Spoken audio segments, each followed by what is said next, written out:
guys! Hello again! This is Mama Housekeeper from Canada, Susan and Mikey.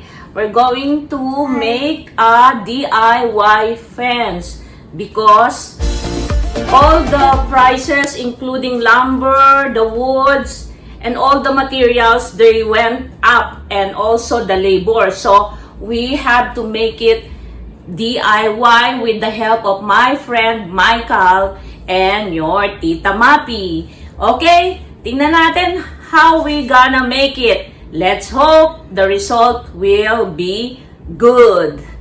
Okay guys, umpisa na natin ang aming afting fence. See you! Hi guys, it's me again, Susan from Canada, the housekeeper. Today our project is to make a fence or yung pader dito sa aming property sa Georgina. So we're gonna start. We're gonna show you the old fence that we have there,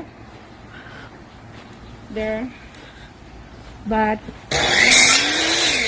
we already started that side. Thanks for my friend Michael.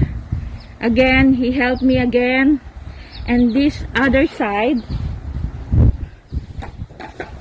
we need to cut the bushes first, and then we will put a fence again.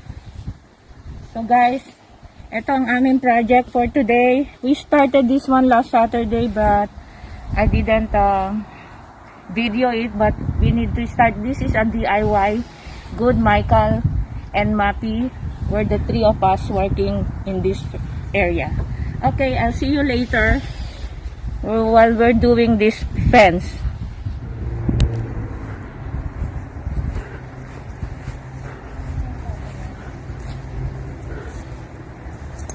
Guys, eto na.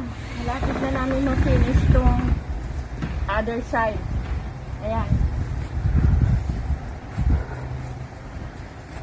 Ayan.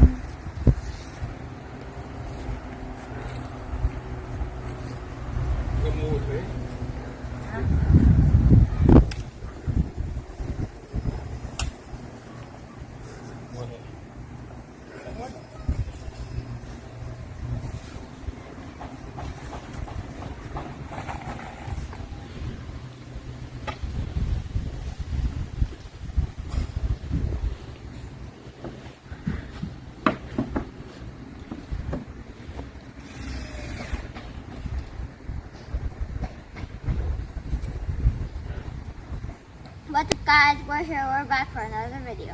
Today we're gonna show you our new fence. Yeah guys, nagawa na tong other side, and then me, Tetet, and Mikey, and Tita Mapi, we cleaned the backyard a little. So medyo malinis na yung backyard namin. Nag-mow kami ng grass. So next time we gonna do this part. So this is the before we show you the after. So yesterday we trimmed the bushes, and then next week we gonna do the fence here on this side. Okay guys, I'll see you later when we do the finishing of our fence or our bakod. Okay, don't forget to like, Subscribe, and press the bell notification para latest kayo sa aming vlog. vlog. Bye-bye!